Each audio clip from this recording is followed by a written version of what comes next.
Começa agora o Jornal do Engenheiro, o seu noticiário semanal a respeito da engenharia, da inovação e do desenvolvimento. Nesta edição, vamos conversar na entrevista sobre os entraves ao desenvolvimento, como identificá-los e como vencê-los. Conversando conosco está o economista Antônio Corrêa de Lacerda. E também, veja mais. E a reportagem da semana fala sobre o Conselho Consultivo que a Prefeitura de São Paulo formou. O objetivo? Contribuir com ideias para São Paulo. E veja agora a sessão No Ponto. Vamos falar um pouco de educação. Vamos pensar um pouco na educação desse país. Por exemplo, a CNI fez uma pesquisa em que 4 fatores, de fato, interferiam no crescimento, estavam se pensando como é que poderia crescer e admitir o que estava pegando nesse país. Um desses fatores é a educação, e em particular a matemática. Então nós temos uma discussão muito grande no nosso Cresce Brasil, mais engenharia, mais desenvolvimento. Nós pensamos na educação, nós discutimos a educação e entendemos que é necessário cada vez mais nós temos uma educação básica mais forte, mais consistente e que prepare o aluno para as questões da sociedade, para a faculdade e para a vida futura. Dando sequência ao Jornal do Engenheiro, o tema desta entrevista é o entrave, ou melhor, os entraves do desenvolvimento. O Sindicato dos Engenheiros, a Federação Nacional dos Engenheiros e a nossa querida CNTU, a Confederação Nacional dos Trabalhadores de Profissão Regulamentada, debate este assunto muito insistentemente, porque acredita que é pela discussão que se encontra a solução. Ao meu lado, para conversar sobre este tema, está Antônio Corrêa de Lacerda, que é economista, mestre e doutor em economia, professor doutor do Departamento de Economia e do Programa de Estudos Pós-Graduados em Economia Política da PUC São Paulo. E o professor Lacerda é um estudioso e um porta-voz deste movimento aí que quer denunciar, professor, os entraves ao desenvolvimento. E, eu esqueci de dizer, ele é conselheiro consultivo da CNTU. É um prazer recebê-lo aqui. Muito obrigado pelo convite, é uma satisfação estar nessa casa e falar sobre as questões do desenvolvimento, né? Perfeito.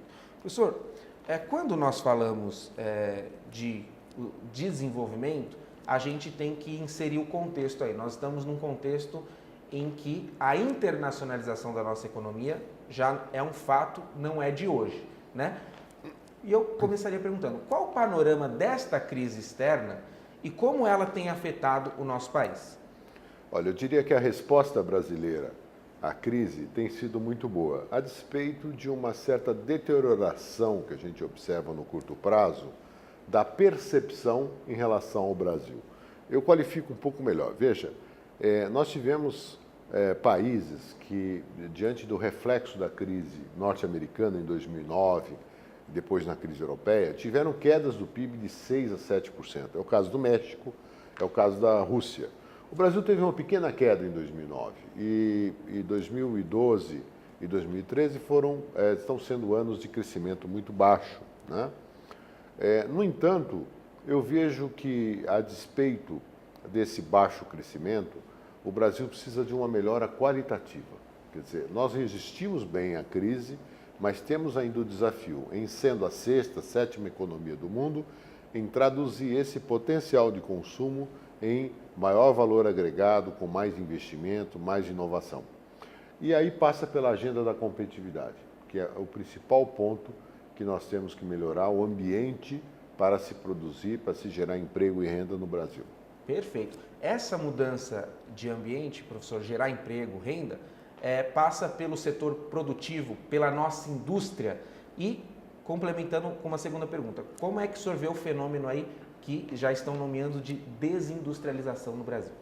Pois é, esse é um problema. A indústria de transformação, que já foi 29%, 30% hoje do PIB, hoje é 14% do PIB. Então está havendo um processo gradual de perda de substância da indústria de transformação em relação ao todo da economia. Segundo aspecto importante, grande parte hoje do nosso consumo é atendido por importados. Nada contra os importados, mas nós precisamos criar valor agregado local, não só pelo efeito do emprego, da renda que nós já falamos, mas também o impacto no balanço de pagamentos. O Brasil está ampliando demasiadamente a sua vulnerabilidade externa, medida aqui pelo déficit em conta corrente, que deve chegar a 70 bilhões de dólares esse ano, 3% do PIB. No curto prazo, não é nenhum problema de insolvência. Nós não estamos diante de um problema que o Brasil não vai ter condições de pagar os seus compromissos externos. Até porque temos uma reserva cambial superior a 370 bilhões de dólares. E o Brasil continua recebendo influxos importantes, principalmente de investimento direto estrangeiro, que é o capital de longo prazo. No entanto, a despeito disso, a trajetória de deterioração das contas externas precisa ser atacada, né? Porque isso levaria a um processo de instabilidade, porque é algo que não dependeria apenas de nós, já que quem define a alocação dos investimentos são os investidores, são os aplicadores. E a pior situação é você depender desses capitais. Então, a melhor solução para o Brasil é melhorar o ambiente sistêmico, ou seja, tudo aquilo que faz parte do ambiente, incluindo a burocracia, a questão da logística, da infraestrutura, a questão da competitividade de uma forma mais ampla e produzir com isso um aumento do investimento. Perfeito. Professor, essa competitividade ela é alcançada com menos tributação, ou seja, até para que a gente compita, né, de igual para igual com um produto importado que às vezes vem mais barato, as leis trabalhistas lá fora menos garantidoras de direitos, enfim. Chega aqui, a gente perde competitividade. Como é que o senhor vê essa luta da sociedade, principalmente a organizada por meio de sindicatos, associações, em busca de menos impostos? Está alcançando resultados? A organização está bem feita? É preciso mudar algo? Não, eu vejo que há uma sensibilidade da sociedade, do próprio governo, do legislativo, em relação à necessidade de desoneração tributária. No entanto, infelizmente, essa desoneração está muito mais voltada para o consumo e também com prazo de validade definido, o que, a meu ver, é uma visão excessivamente conjuntural. Ou seja, nós deveríamos partir para uma ampla reforma tributária que desonerasse o investimento produtivo mais do que o consumo, né? E garantisse isonomia em relação aos nossos concorrentes. Porque o problema é o seguinte, quer dizer, numa economia globalizada como hoje, se você, quanto mais dificuldades impor aos produtores locais, nós estaremos dando espaço para os nossos concorrentes internacionais. Então, nós precisamos sim de melhorar as políticas de competitividade, então nós estamos falando de política industrial, política comercial e a política de ciência e tecnologia, garantir um câmbio competitivo é um outro fator muito importante para viabilizar o valor agregado local e todos os demais fatores que incidem sobre a produção, burocracia excessiva, tributação excessiva, tendem a tirar a nossa competitividade. Então, nós precisamos atacar esses problemas para gerar as oportunidades. Aliás, falando em oportunidade, quer dizer, a grande carência que o Brasil tem hoje nas áreas de infraestrutura e logística, que são reais e são palpáveis, olhando de uma outra forma, representam verdadeiras oportunidades para o crescimento brasileiro. Porque poucos países no mundo têm a necessidade de investimentos que o Brasil tem. Como a Europa em recessão e a China com um sobreinvestimento, sobra espaço para o crescimento do Brasil. Ok, o professor falou da questão cambial. Recentemente o governo aí não taxa mais o IOF para trazer dólares para o país poder equilibrar a nossa moeda.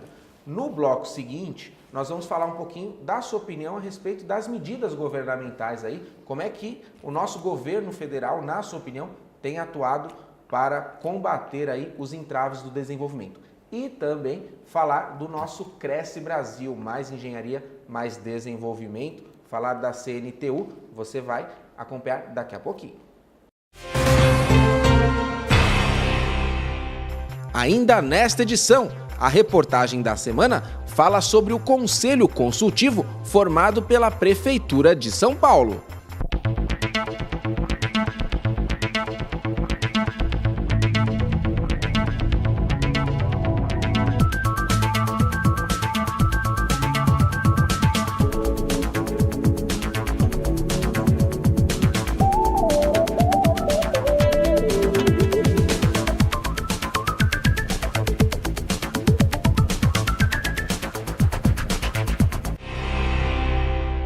A entrevista do Jornal do Engenheiro está de volta, nesta edição recebendo Antônio Corrêa de Lacerda, economista da PUC, conselheiro consultivo da CNTU, a Confederação Nacional de Trabalhadores Universitários, os trabalhadores liberais de profissão regulamentada. No bloco anterior, professor, fizemos um panorama a respeito dos entraves do desenvolvimento, apontamos alguns e chegamos a algumas conclusões, alguns caminhos a se traçar. E uma pergunta ficou em aberto. Como o senhor vê a questão do governo, né, e pegar o pulso firme mesmo e fazer a economia trabalhar a favor aí do brasileiro? As medidas estão sendo mais técnicas, mais políticas? A sua avaliação? Bem, a resposta do governo brasileiro, de uma forma geral, é muito boa aos desafios internacionais. Eu cito alguns exemplos. A redução das taxas de juros, por exemplo, no Brasil a partir de 2011, foi uma medida correta. O ajuste na taxa de câmbio foi uma medida correta. A desoneração da folha de pagamento, a meu ver, é bom para a competitividade. A redução dos preços de energia também. As recentes concessões, a mudança no modelo de concessão de aeroportos, portos e estradas também é algo positivo. Então, eu vejo que há uma agenda, uma preocupação, né, em relação às mudanças que são necessárias para adaptar o Brasil a esse novo cenário internacional. O que deixa a desejar são duas coisas, basicamente. A velocidade do andamento das medidas, ou seja, que é excessivamente lento para um mundo em transformação que nós temos. E segundo, a falta de uma visão de mais longo prazo, um projeto de desenvolvimento para o país. Grande parte das medidas tomadas tem prazo de validade determinado, né? E o problema é que nós concorremos com China, com Coreia do Sul, que tem condições permanentes, políticas de Estado voltadas para o desenvolvimento, né? Enquanto que nós estamos limitados às políticas de governo com prazo de validade vencido. Então, apesar de ressaltar as qualidades da política econômica, eu vejo a falta de uma visão estratégica de longo prazo e uma maior celeridade na implementação dessas medidas. Para ajudar o governo, é preciso a sociedade se organizar. Aqueles famosos pitacos, né? E as pessoas se organizam em instituições, né? Em associações, enfim. E nós temos a CNTU, que é uma confederação que reúne trabalhadores liberais de formação universitária e que congrega economistas, sua área, farmacêuticos, nutricionistas, médicos, engenheiros, ou seja, para debater o Brasil. E mais aberto ainda, nós temos as 1000 cabeças para pensar o Brasil, que são os conselheiros que a CNTU convoca, dá posse, para pensar questões estratégicas do nosso país. E aí, é um elogio que o senhor fez nos bastidores da atuação da CNTU, que ela é multidisciplinar. Ou seja, a solução não passa pelos economistas, pelos engenheiros, pelos farmacêuticos, pelos economistas, pelos médicos, pelos nutricionistas. Todos nós temos responsabilidade. E o Conselho ele abre para mais gamas, movimentos sociais de toda a ordem, enfim. Falar um pouquinho da sua opinião a respeito dessa contribuição que a sociedade gera, pauta o governo, e falar um pouquinho da sua atuação nesse Conselho. Bem, eu tenho um longo comprometimento, né, como professor, como economista, com o desenvolvimento brasileiro, né? Eu acredito muito nas instituições, eu acredito na sociedade organizada. Eu tive a oportunidade de presidir o Conselho Regional de Economia de São Paulo, que representa os economistas. Presidi também o Conselho Federal de Economia. Mas, no entanto, a despeito de uma possível visão corporativa que poderia derivar daí, eu entendo que essas questões ligadas ao desenvolvimento, e ao contrário do que durante algum período se convencionou a chamar no Brasil, não são restritas aos economistas.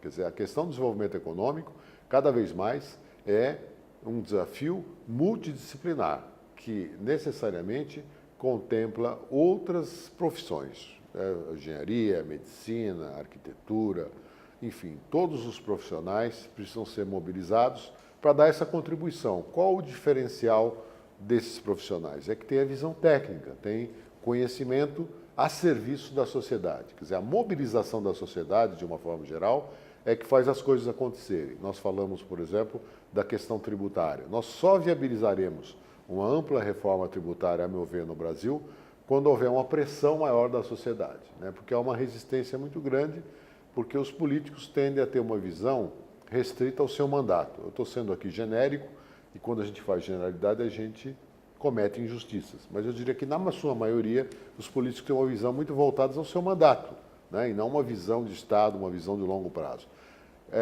Na medida em que houver uma pressão maior das entidades representativas da sociedade, particularmente das entidades dos profissionais liberais, que são especializados, isso tende a colocar as ideias em movimento e, mais do que isso, mobilizar a opinião pública para as transformações. Perfeito. Em instantes finais desta entrevista no Jornal do Engenheiro, eu gostaria de, só para finalizar, professor, perguntar a respeito de uma bandeira da CNTU, que é a educação, né?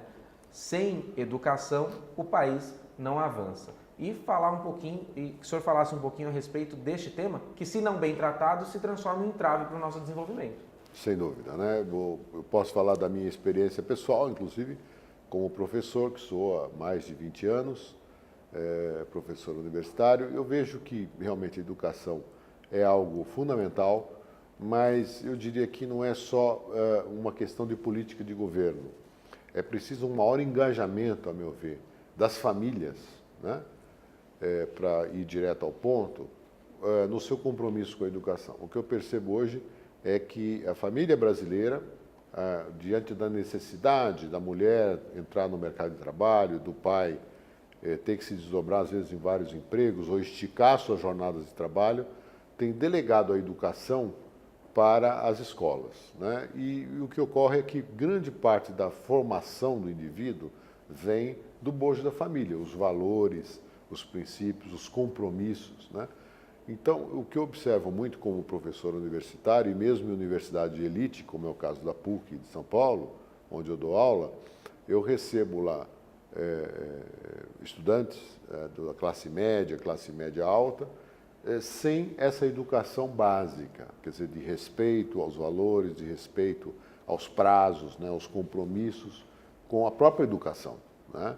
Então, eu vejo que isso, uma grande revolução que temos que fazer no Brasil, passa, assim, por uma maior eficácia, eficiência no uso dos recursos públicos, né? Passa por uma melhora da qualitativa da educação, mas também de um comprometimento maior das pessoas, da sociedade, das famílias com a educação das crianças e jovens. Perfeito. Professor, neste programa a gente quis falar um pouquinho dos entraves do desenvolvimento. Quais são eles, quais os caminhos para vencê-los? Gostaria de deixar a câmera aberta para suas considerações finais, até para fazer algum adendo de algum assunto que não foi tratado. Eu enfatizaria aqui a questão da industrialização. Quer dizer, eu estudei o desenvolvimento dos países e eu não encontrei nenhum país que hoje seja desenvolvido, ou os países que estão se desenvolvendo, que não tivesse uma indústria forte. Isso não é nenhum contraponto a uma agricultura, pecuária forte, a um setor de serviços forte. O Brasil não precisa escolher, essas escolhas não são excludentes. O que nós não podemos incorrer no erro é de, em detrimento da indústria, né, perder essa oportunidade de transformar a industrialização num grande fator gerador do desenvolvimento. O Jornal do Engenheiro conversou nesta entrevista com Antônio Corrêa de Lacerda, professor da PUC, economista, conselheiro da CNTU. Dá um Google aí. Antônio Corrêa de Lacerda, entraves do desenvolvimento. ele é fonte disso em diversos veículos. Então, para você, informação mais que atualizada, mais que relevante. E já que você está na internet aí procurando sobre o professor, dá também uma espiadinha lá no site do Sindicato dos Engenheiros, onde você poderá acompanhar este programa na íntegra e toda a nossa videoteca à sua disposição. Esta edição que você acompanha pela TV não termina aqui. Fique conosco. Curta a página do CESP no Facebook. Fotos, vídeos, eventos à sua inteira disposição. Interaja! Neste primeiro semestre, a Prefeitura paulistana formalizou o Conselho Consultivo de São Paulo, órgão que conta com quase 200 integrantes definidos pelo prefeito Fernando Haddad a partir de uma representatividade na sociedade. Eu acho a iniciativa brilhante, muito importante para todos nós cidadãos paulistanos. Acho que você montar um conselhão é onde você coloca as discussões, coloca o que você quer fazer para frente, quais são os projetos, o planejamento da prefeitura, é extremamente importante, democrático e pode ajudar muito a prefeitura e a todos os cidadãos. Um dos nomes convidados para integrar o grupo é Murilo Celso de Campos Pinheiro. Eu posso dizer a você que a engenharia está presente em todas as questões da sociedade. Acho que a engenharia tem que estar trabalhando na questão do desenvolvimento, no crescimento do país, do estado, da cidade, de uma forma bem presente. Nós temos que discutir questões que são de real importância para a sociedade e que envolvem a engenharia, que envolve o desenvolvimento, que envolve a qualidade de vida. Também fazem parte deste conselho representantes de diversas entidades com atuação no município e no estado paulista, dentre elas Fiesp e OAB, além de integrantes de igrejas, sinagogas, mesquitas e religiões de matriz africana e nomes que integram movimentos sociais. O JE foi às ruas para ouvir a população sobre o tema. Eu sou a favor porque nesse conselho, nesse grupo, tem representantes de vários segmentos da sociedade. Eu acho que isso aí vai validar as propostas antes de serem enviadas aqui à Câmara. Nunca tinha escutado uma proposta dessa. Me soa como um pouco político, né? Porque quem serão essas pessoas que estarão compondo essas câmaras? Mas é uma tentativa válida, pelo menos, de aproximar o povo e saber, pelo menos entender como funciona esse processo legislativo, que é tão distante para muita gente. Eu acho que é válido, né? A prefeitura tem um canal direto com a população, em vista que eu tive vários serviços públicos em estado precário, transporte público, a pessoa não tem condição de deixar o carro em casa para utilizar o transporte público porque é de péssima qualidade. Eu acho a ideia positiva, mas 200 pessoas, eu acho muita gente para se organizar, para ter essa organização, então teria que ser menos. De acordo com a assessoria de imprensa da Secretaria de Relações Governamentais da Prefeitura, o Conselho será consultivo e seus membros não serão remunerados. As reuniões devem ocorrer sempre no auditório da Prefeitura no período da manhã de segundas-feiras, com intervalos de 3 em 3 meses. Eu acho que haverá uma dificuldade pela Prefeitura, pelo prefeito, nessa condução desse conselho, porque o conselho é muito grande. Então seria bom que ele segmentasse em áreas, em discussões, em que as pessoas pudessem apresentar propostas, discutir segmentado, discutir em áreas, para que a gente possa contribuir mais e não ficarmos somente numa grande reunião. Acho essa a dificuldade que o prefeito vai encontrar. Nós, enquanto engenheiros e profissionais ligados à área da engenharia, fizemos reuniões separadas já, propondo ao prefeito que segmentasse as áreas. A administração municipal estuda também uma plataforma digital do Conselho para a participação dos membros que não puderem comparecer pessoalmente às reuniões e para a interação permanente dos conselheiros e da sociedade nas discussões do grupo. E os engenheiros já sugeriram a começar grupos temáticos no Conselho, em busca de eficiência na formalização de soluções. A ideia é que nós tenhamos aí a condição de contribuir para a sociedade numa discussão bastante séria e bastante oportuna. Além de ter um grupo de pensadores propondo caminhos, a Prefeitura planeja discutir com estes conselheiros os projetos antes de encaminhá-los à Câmara Municipal.